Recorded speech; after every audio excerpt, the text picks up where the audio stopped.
आप सभी मित्रों को मेरा मैत्रीपूर्ण प्रणाम।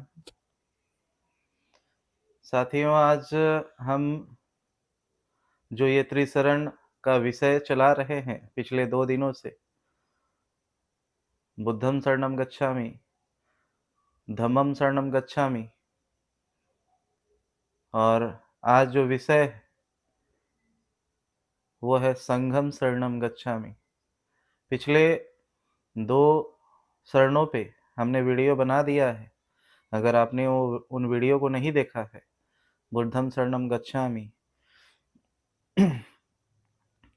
धम्मं शरणं गच्छामि, तो आप पहले वो वीडियो को देख लें, तब ये वीडियो संघम शरणम गच्छामि आपको समझ में आएगा। क्योंकि इसे भी मैं समझाने की कोशिश करूँगा।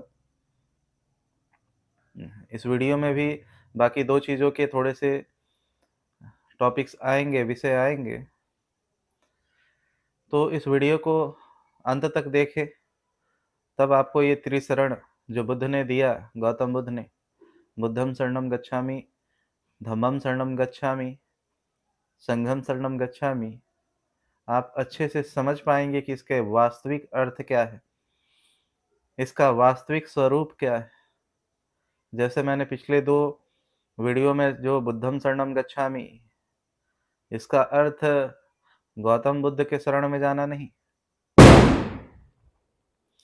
तमाम वो बुद्ध, सभी वो बुद्ध जो वर्तमान में हैं, जो भूतकाल में थे, हुए थे और जो भविष्य में होने वाले हैं, इन तमाम बुद्धों के शरण में, उसमें से उस बुद्धं शरणं गच्छामि में दुनिया के सारे बुद्ध उसमें आते और स्वयं गौतम बुद्ध भी उसी बुद्धं शरणं गच्छामि के इन एक शरण में वो भी सम्मिलित हैं। तो आज के जो संप्रदाय है, बौद्ध संप्रदाय, वो इसका अर्थ ये निकालता है कि गौतम बुद्ध के शरण में जाना है। गौतम बुद्धं शरणं गच्छामि, गौतम बुद्धं शरणं गच्छामि, गौतम धम्मं शरणं गच्छामि। आज के जो बौद्ध संप्रदाय के लोग हैं, वे इसका ऐसा अर्थ लेते हैं, गौतम संघम शरणं गच्छामि। लेकिन इसका अर्थ ये नहीं है। अगर बुद्ध ये बातें कह रहे हैं तो वो समस्त बुद्धों के बारे में बोल रहे हैं, जो अतीत में हुए, जो वर्तमान में हो और जो भविष्य में होने वाले हैं, और वो दुनिया दुनिया के किसी भी कोने में हो सकते हैं। तो वैसे ही आज का जो विषय है, संघम शरणं गच्छामि। पहले तो इस शब्द का ही जो ये तीसरा शरण है, इसका अर्थ ही होता है कि संघ के शरण में जाना। तो सबसे पहले बात आती है कि संघ किसे कहते हैं, फिर जानेंगे किसके संग में जाना है। एक संघ किसे कहते हैं? संघ का जो डेफिनेशन है कि किसी उद्देश्य के प्रति, किसी उद्देश्य को पूर्ति हेतु कार्य करने वाले लोगों के समूह को संघ कहते हैं।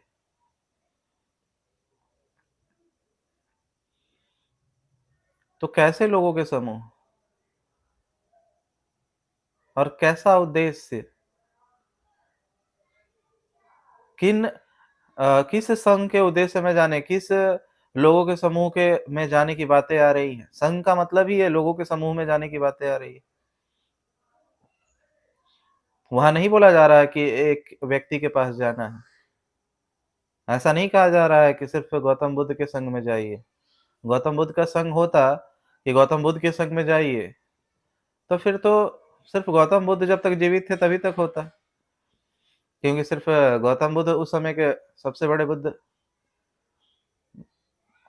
और भी बुद्ध हुए उस समय, हज़ारों बुद्ध हुए बुद्ध के संग में। लेकिन जो वास्तविक स्वरूप, जो वास्तविक अर्थ है,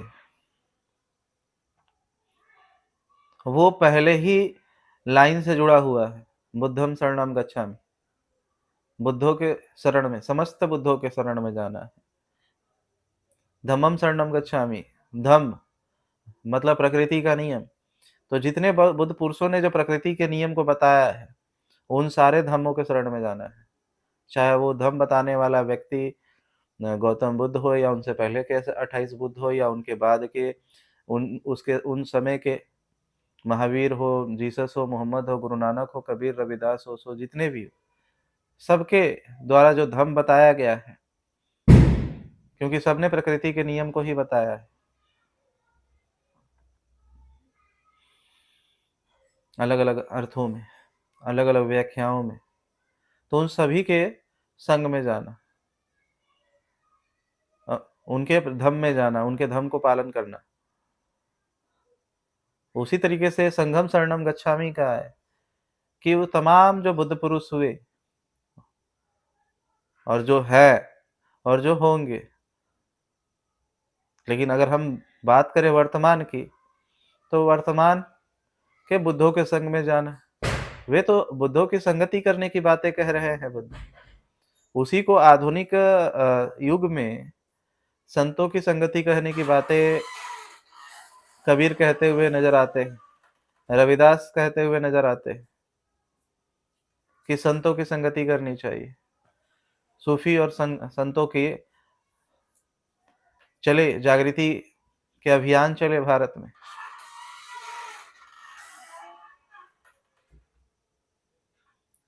और ये बड़े पैमाने पे प्रचार किया गया कि संतों की संगति करनी चाहिए। तो वर्तमान में जो कबीर, रविदास और ढेर सारे जो संत थे, उन लोगों ने ये बातें कही कि संतों की संगति करो। और चूंकि उन्होंने संघ की संगति करने, संघम शरणम गच्छामि की बातें क्यों नहीं कही? क्योंकि संघम शरणम गच्छामि का जो मतलब है, वास्तविक जो स्वरूप है, उसे बिगाड़ दिया गया था। उसका मतलब ये निकाल दिया गया कि गौतम के संग में जाओ, गौतम संघम शरणम गच्छामि, उसका अर्थ ऐसा निकाल दिया गया था। और यही कारण था कि जब कबीर, रविदास जैसे जो संत हुए, उन लोगों ने संतों की संगति की बातें कही, संतों की संगति की बातें कही। तो कबीर, रविदास और बाकी संतों के द्वारा संतों की संगति करने की बातें कहना और गौतम बुद्ध के द्वारा संघम शरणम गच्छामि की बातें कहना, दोनों एक ही समान है, दोनों एक ही बात है। इस्लाम में मौलाना उलेमाओं के संगति करने की बातें आती है कि उनसे मिलते रहो, उनके कार्यक्रम कराते रहो, उनकी संगति करते रहो, उनसे इल्म सीखो। उसी तरीके से सभी धर्मों में कोई चर्च के पादरी से इल्म सीखने जाता है, शिक्षा लेने जाता है धर्म का। तो संघम शरणम गच्छामि का मतलब ही है कि तमाम बुद्ध पुरुषों की संगति करो, संग में जाओ, बुद्ध पुरुषों के संग में जाओ। तो आप अभी किसके संग में हैं? आप किसके संग में जा रहे हैं? किस संघ के शरण में जा रहे हैं? क्योंकि बुद्ध का जो संघ की बात करने जाए, गौतम बुद्ध का, तो गौतम बुद्ध का तो संघ अभी नहीं है, क्योंकि गौतम बुद्ध के महापरिनिर्वाण के बाद ही संघ विघटित हो गया, अलग अलग विभागों में बट गया। हीनयान, तंत्रयान, वज्रयान, महायान, अनेकों संप्रदाय में बट गया। तो आप किस संघ में जाएंगे अभी? अब अगर आपको कहा जाए कि किस संघ में जाना है, कैसे निर्णय लेंगे कि किस संघ में जाना है? क्योंकि अब तो महायान भी है, हीनयान भी है, तंत्रयान भी है, वज्रयान भी है। तो फिर तो समस्या आ गई ना कि हम जाएं किस में। और भारत में तो इससे भी बड़ी समस्या है अभी वर्तमान में कि सिर्फ बौद्ध भिक्षुओं के हजारों संगठन बने हुए पूरे भारत भर में। वो एक संघ में वो सम्मिलित नहीं है, एक जगह एकत्रित नहीं है। और कई ऐसे संगठन हैं जिसने बुद्ध के त्रिरत्न को तो खत्म ही कर दिया है। सील समाधि प्रज्ञा में से सील और प्रज्ञा को रखा है और समाधि को ही हटा दिया है। जो सबसे मेन समाधि है। बिना समाधि के व्यक्ति बुद्धत्व को प्राप्त नहीं कर सकता। बिना समाधि के व्यक्ति अपने विकारों को समाप्त नहीं कर सकता। बिना समाधि के व्यक्ति अपने दुखों से मुक्त नहीं हो सकता। काम, क्रोध, लोभ, मोह, अहंकार, ईर्ष्या, द्वेष से मुक्त नहीं हो सकता। और समाधि को ही हटा दिया है उन लोगों ने अपने बैनरों से, अपने हैंडबिलों से, अपने जो वे चलाते हैं अपने संस्था का संगठन जो उन्होंने बना रखा है संघ, उनमें से उन्होंने समाधि शब्द को ही हटा दिया है। बिना समाधि के सील पालन कैसे होगा? क्योंकि समाधि के लिए, सील को पालन करने के लिए ध्यान की जरूरत पड़ती है। समाधि घटित करने के लिए ध्यान की जरूरत पड़ती है। प्रज्ञा जागृत करने के लिए ध्यान की जरूरत पड़ती है। तो जब ध्यान ही नहीं करेंगे तो फिर सील कहाँ से पालन होगा? और बिना समाधि के आप कैसे अपने विकारों को समाप्त कर पाएंगे? तो इन लोगों ने बुद्ध के वास्तविक धर्म को, वास्तविक स्वरूप को पूरी तरीके से नष्ट कर दिया है। और इस पे मैं एक वीडियो बनाने वाला हूँ, क्योंकि इनके लक्षण, क्योंकि देखने से एक शक पैदा होता है कि ये बुद्ध के भिक्षु हैं या फिर उनके भाई देवदत्त के। क्योंकि आपको सुन के हैरानी होगी, देवदत्त का भी संघ था। देवदत्त ने भी एक भिक्षु संघ बना रखा था। तो वर्तमान के भिक्षु देवदत्त के भिक्षु है या बुद्ध के भिक्षु है, इस पे मैं एक वीडियो बनाने वाला हूँ और विस्तार से उस पे हम चर्चा करेंगे। और उसको मैं बताने वाला हूँ कि देवदत्त के भिक्षुओं के क्या लक्षण थे और बुद्ध के भिक्षुओं के क्या लक्षण थे। बुद्ध का कार्य किस किस रूप में था और देवदत्त का कार्य किस रूप में था, इसके ऊपर मैं विस्तार चर्चा करने वाला हूँ। तो संघम शरणम गच्छामि का अर्थ ही है कि जितने तमाम जो बुद्ध है और बुद्ध पुरुष है, उनके संग में जाना, उनके शरण में जाना। तो पहले तो देखना होगा कि ये बुद्ध कहाँ है। बुद्धों के संगति करना, बुद्धों के संग में जाइएगा तो बुद्धों के संग कहाँ है? आप जिस संघ में कार्य कर रहे हो उसमें कोई व्यक्ति बुद्ध पुरुष है? ऐसा कोई व्यक्ति है जो बुद्धत्व को उपलब्ध हो, जो समाधिष्ठ हो, जिसने सील समाधि और प्रज्ञा में प्रतिष्ठित हो और दुखों से मुक्त हो गया हो? जब तक वो खुद सील समाधि और प्रज्ञा में प्रतिष्ठित नहीं होगा और दुखों से मुक्त नहीं होगा, वो आपको दुखों से मुक्त कहाँ से करा पाएगा? वो आपको दुखों से मुक्त कैसे कर सकता है बताइए, जो स्वयं दुखों से मुक्त नहीं हुआ है? क्योंकि बुद्ध का पूरा जो कार्य था, 45 साल उन्होंने लगातार देशनाएं दी। क्यों दी? लोगों के जीवन में अनुशासन लाने के लिए। उस अनुशासन को ही उन्होंने सील कहा। लोगों के जीवन में समाधि लाने के लिए, क्योंकि बिना समाधि के लोग दुखों से मुक्त हो ही नहीं सकते हैं। बिना समाधि के व्यक्ति कोई भी अपने विकारों को समाप्त कर ही नहीं सकता है। तो इसके लिए वो जीवन भर लगे रहे। तीसरा, प्रज्ञा जागृत करने के लिए। प्रज्ञा 3 प्रकार की होती है, एक तो सुनी हुई, और एक हम जो किताबों से पढ़ते हैं वे, और तीसरा जो हम अपने जीवन में अनुभव करते हैं वे, और ध्यान से भी जो अनुभव होते हैं वो भी। सबसे महत्वपूर्ण, ध्यान से जो अनुभव होता है वो। क्योंकि चूंकि मैं तो बात कर रहा हूँ बुद्धों की संगति करने के लिए, और कि आप कोई बुद्ध पुरुष देखिए और उसकी संगति करिए, तो आप जाएंगे खोजने के लिए तो कोई बुद्ध आपको नजर ही नहीं आएगा, बुद्ध पुरुष समाधिष्ठ व्यक्ति। आप जिसकी संगति कर रहे हो वो बुद्ध पुरुष नहीं,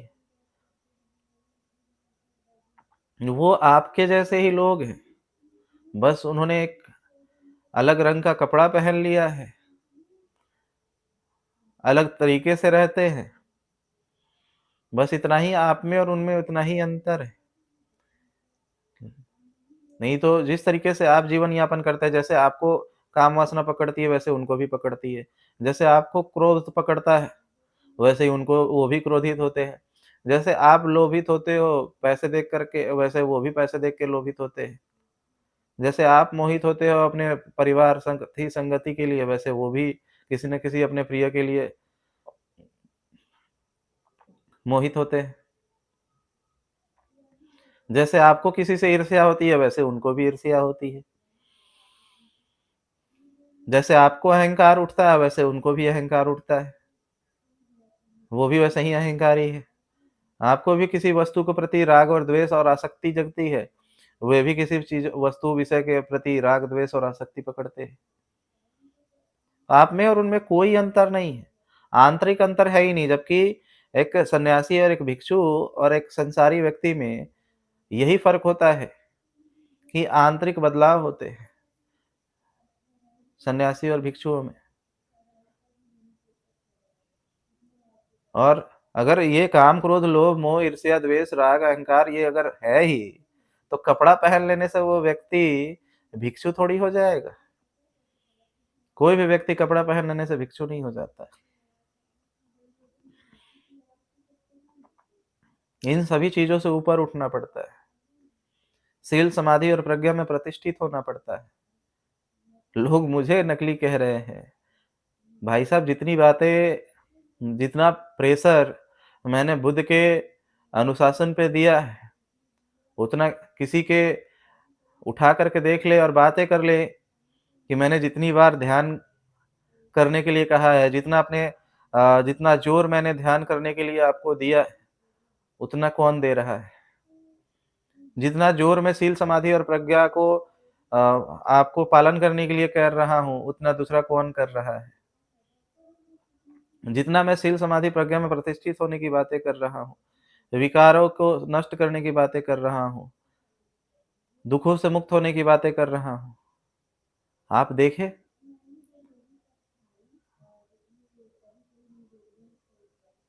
तो आपको समझ में आएगा कि असली धर्म को कौन लेकर चल रहा है, वास्तविक स्वरूप को कौन लेके चल रहा है।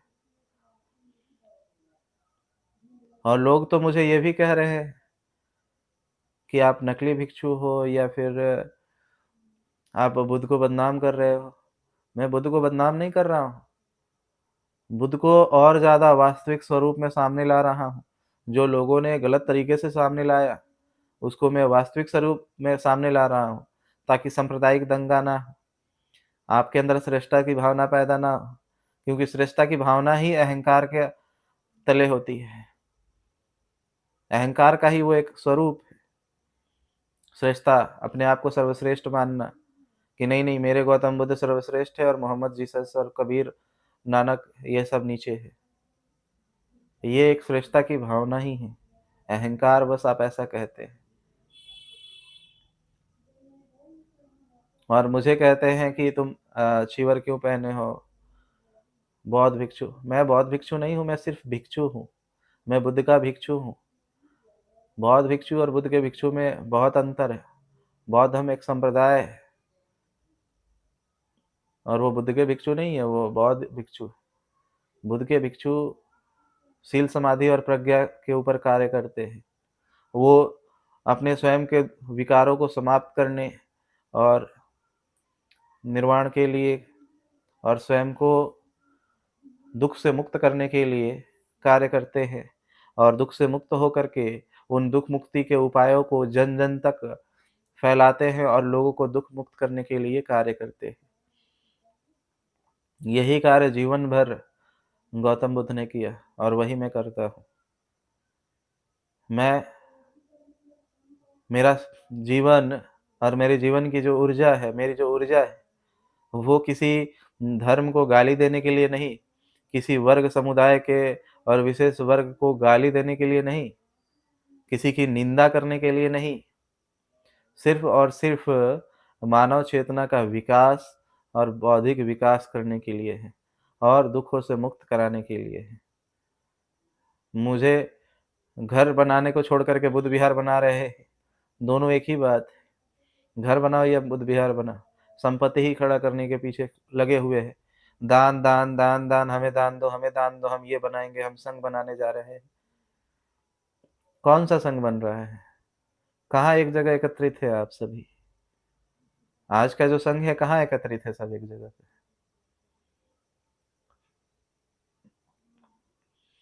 किस दिशा में कार्य कर रहे हैं? क्या शील समाधि प्रज्ञा को आप जानते भी हैं? क्या आप शील समाधि प्रज्ञा में प्रतिष्ठित भी हैं? क्या आप दुखों से मुक्त हो गए हैं? क्या आप लोगों को दुखों से मुक्त करने के उपाय बता रहे हैं या सांप्रदायिक दंगों में ढकेल रहे हैं? जिस तरीके से एक नेता, राजनेता अपनी ही जनता को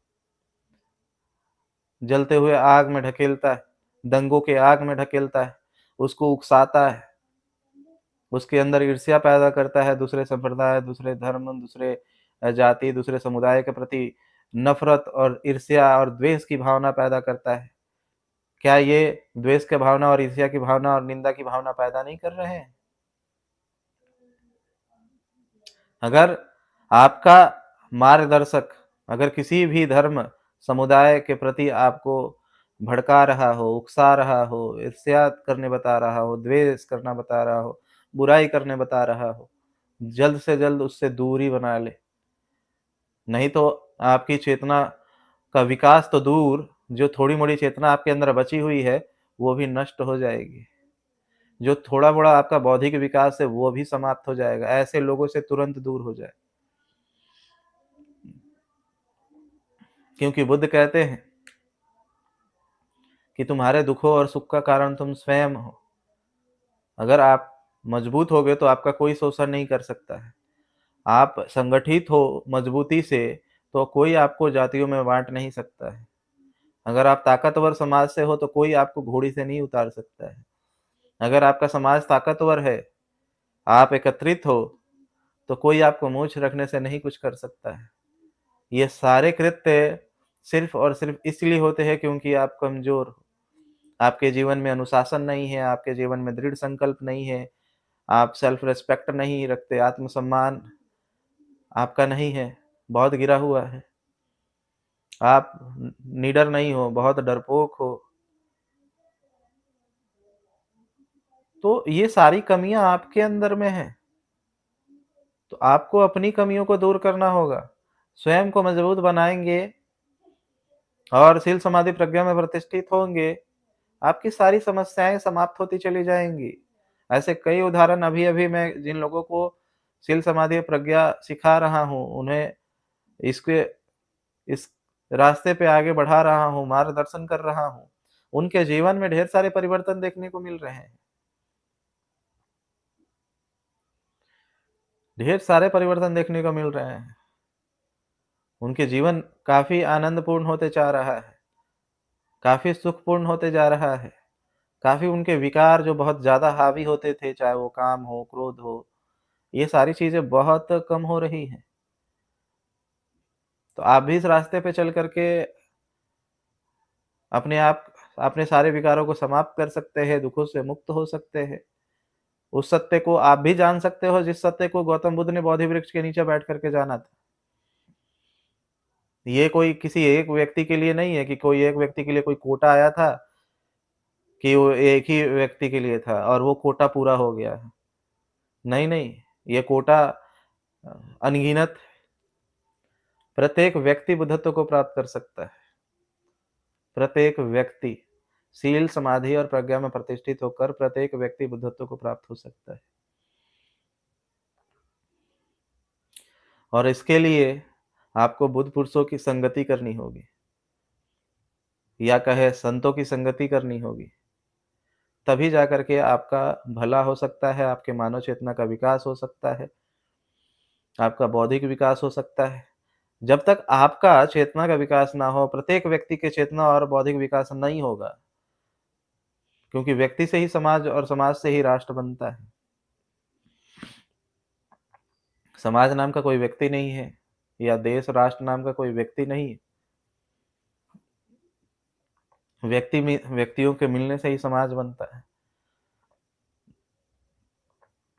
तो इसीलिए आप एक अच्छा समाज चाहते हैं,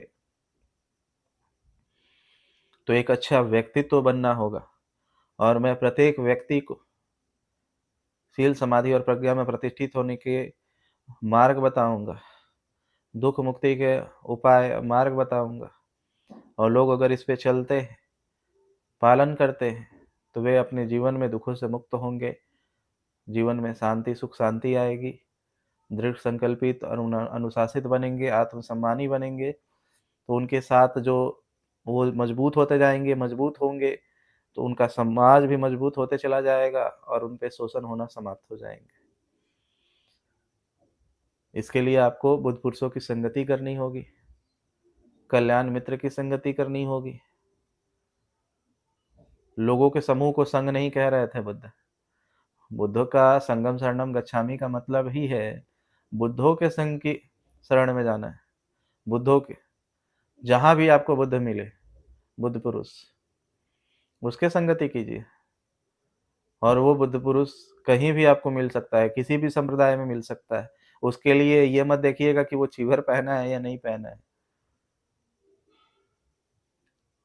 इस्लाम में भी कई सूफी ऐसे हुए जो बुद्धत्व को उपलब्ध हुए। सिख में भी कई संत ऐसे हुए जो बुद्धत्व को उपलब्ध हुए। ईसाई में भी ऐसे हुए कुछ संत जो बुद्धत्व को उपलब्ध हुए। जैन में भी कई ऐसे भिक्षु हुए जो बुद्धत्व को उपलब्ध हुए। बौद्ध धर्म में भी ढेर सारे ऐसे भिक्षु हैं जो बुद्धत्व को उपलब्ध हुए। तो सारे जगह, हर संप्रदाय और हर धर्म में व्यक्ति शील, समाधि और प्रज्ञा को, चूंकि वहां पे शील का शब्द का जगह पे कोई और उपयोग होता है, समाधि की जगह पे कुछ और शब्द उपयोग होते हैं, प्रज्ञा की जगह पे कोई और शब्द उपयोग होते हैं, लेकिन बिना शील, समाधि और प्रज्ञा के, क्योंकि शील का मतलब ही अनुशासन होता है, समाधि का मतलब ध्यान से विकारों को, समाधि एक अवस्था है जहाँ से सारे विकार समाप्त होते हैं। इसी को किसी ने बुद्धत्व कहा, इसी को किसी ने परमहंस की अवस्था कहा, इसी को किसी ने परमानंद की अवस्था कहा, तीर्थंकर कहा, पैगंबर कहा। और प्रज्ञा, जो कि हम जितना ज़्यादा ज्ञान अर्जित कर सके अलग अलग क्षेत्रों के। तो इन चीज़ों में आप भी प्रतिष्ठित होकर के आप भी बुद्ध हो सकते हैं, अपने विकारों को नष्ट कर सकते हैं और महासुख में प्रवेश कर सकते हैं। और मेरा जो कार्य है, development of the consciousness of the people, चेतना का विकास, लोगों की चेतना का विकास ही समाज को बदल सकता है। मैं लोगों की चेतना के विकास को ही विकास मानता हूँ। ये गाड़ियाँ, घर, मकान, मोबाइल, इन चीज़ों को मैं विकास नहीं मानता। लोगों के चेतना के विकास को ही मैं विकास मानता हूँ और इसी पे पूरा जीवन, आजीवन में कार्य करने वाला हूँ। क्योंकि मैं स्वयं बुद्धत्व को प्राप्त हुआ, तो मैं इस अनुभव को, मैं भी स्वयं दुखों से मुक्त हुआ, और चूंकि मैं स्वयं दुखों से मुक्त हुआ, तो इस दुख मुक्ति के उपाय में जन जन तक पहुंचाना चाहता हूँ, ताकि लोग भी दुखों से मुक्त हो और महासुख में प्रवेश करे, अपने विकारों को समाप्त करे। तो बुद्धों की संगति करना है, वे लोगों की नहीं जो आप ही की तरह काम, क्रोध, लोभ, मोह, ईर्ष्या में डूबे हुए हैं, अहंकार में डूबे हुए हैं, बस कपड़ा चेंज कर लिए हैं ऊपर से, चाहे वो भगवा पहन लिए हो, चीवर पहन लिए हो, हरा कपड़ा पहन लिए हो, काला कपड़ा पहन लिए हो, सफेद पहन लिए हो, उससे कुछ नहीं होने वाला है। वो बाहरी आवरण से नहीं होता है। समाधि आंतरिक आवरण को बदलती है, बाहरी नहीं। आचरण बाहर से नहीं दिखता है, वो आंतरिक होता है आचरण। वो चीज़ें अलग होती है। आप जब व्यक्ति के व्यवहार को देखेंगे तो पता चलेगा आपको, वो कपड़ों से नहीं पता चल सकता है। तो मैंने आज ये तीनों शरण, त्रिशरण के ऊपर मैंने आज का वीडियो टोटल कंप्लीट होता है। बुद्धं शरणं गच्छामि, धम्मं शरणं गच्छामि, संघं शरणं गच्छामि। मैं तमाम बुद्धों के शरण में जा रहा हूँ, चाहे वो जो वर्तमान में है, भूतकाल में हुए और भविष्य में होने वाले, उन सभी बुद्धों के शरण में जाता हूँ। धम्मं शरणं गच्छामि। मैं सारे बुद्ध पुरुषों द्वारा जो धम्म, जो प्रकृति का नियम बताया गया है, उन सारे प्रकृति के नियमों के शरण में जाता हूँ और उसका उपयोग अपने जीवन को और ज़्यादा सरल और सहज बनाने के लिए और सुख और शांति के लिए, समृद्धि के लिए करूँगा। संघम शरणम गच्छामि। मैं बुद्ध पुरुषों का संगति करूँगा, वो तमाम बुद्ध पुरुष, वो चाहे किसी भी संप्रदाय, जाति, वर्ण में पैदा हुए हों, किसी भी देश में पैदा हुए हों, मतलब नहीं है कि वो किस संप्रदाय, किस धर्म, किस जाति में, किस समुदाय में, किस वर्ण में, वर्ग में पैदा हुए हैं, कोई मतलब नहीं। बस बुद्धों की संगति करनी है। जहाँ आपको बुद्ध पुरुष मिल जाए, उसकी संगति करे। उसके लिए ना देखे कि उसने दाढ़ी रखा है या चीवर पहना है या उसने टोपी पहना है या उसने क्रॉस लटकाया है या उसने पगड़ी बांधा है या वो नंगा है, जैन भिक्षुओं के जैसा। ये देखे नहीं। अगर कपड़ों में अटके रहेंगे तो आप बुद्ध के संग को समझे नहीं हैं अभी तक। तो आशा करता हूँ कि बुद्ध के द्वारा बताए गए ये जो त्रिशरण है, बुद्धं शरणं गच्छामि, संघं शरणं गच्छामि, धम्मं शरणं गच्छामि, ये जो 3 शरण है और इन तीनों पे मैंने वीडियो बनाया है, इनको पूरा देखें और अच्छे से समझें, विचार करें, तर्क करें, अपनी कसौटी पे उतारें। आपने अब तक जो इन चीज़ों के बारे में सुना और समझा है, पढ़ा है और मैंने जो बताया है, आपको जो अच्छा लगे, जो आपके चेतना और बौद्धिक विकास में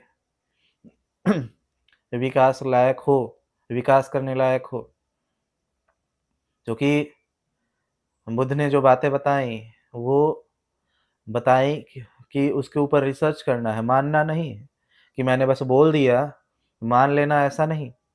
आप उस मार्ग पे चलो, एक बार चलो, ट्राई करो, रिसर्च करो कि ये सही है या नहीं है ये मार्ग। बैठ के ही गलत और सही नहीं डिसाइड करना है। जो मार्ग बताया हुआ है उस पे चलना है और चल करके देखना है कि वो सही है या नहीं है। तो आप भी ध्यान को अपने जीवन में उतारें। आनापान जो बुद्ध ने श्वासों की प्रक्रिया को, श्वास को देखने की प्रक्रिया को जो बताया है साधने के लिए, उसे कम से कम 3 महीना करें। अगर इसके बारे में जानकारी नहीं है तो मुझे मेरे नंबर पे कॉल कर सकते हैं और इसको जानें, अपने जीवन में शील समाधि प्रज्ञा को उतारें। कम से कम 90 दिन का प्रयोग करें। एक व्यक्ति 50-60 साल उम्र जीता है, 90 दिन कर लेने से आपका उम्र घट नहीं जाएगा। यहाँ तक कि आपके स्वास्थ्य में, आपके मानसिक और आपके शारीरिक स्वास्थ्य में वृद्धि ही होगी, नुकसान नहीं होगा। कम से कम 90 दिन का प्रयोग करें। अच्छा लगे तो अपने जीवन में इसे ढाल लें और रिजल्ट नहीं आता है तो फिर वो आपकी मर्ज़ी। हम किसी पे कोई भी चीज़ थोपना नहीं चाहते हैं। प्रयोग करें बस, क्योंकि बुद्ध ने जो धम्म बताया और तमाम बुद्ध पुरुषों ने भी जो धम्म बताया है, वो विज्ञान पे आधारित है और विज्ञान तो रिसर्च पे ही होता है। तो ये भी रिसर्च के ऊपर ही है। आप इसको चेक करें, उसके बाद ही विश्वास आएगी। आप सभी ने मेरी बातों को बड़े ध्यानपूर्वक सुना और इस पे आप चिंतन मंथन करेंगे, ऐसी मैं आशा करता हूँ। आप लोगों ने मेरी बातों को ध्यान से सुना, इसके लिए मैं आपका बहुत बहुत अनुग्रहित हूँ। धन्यवाद।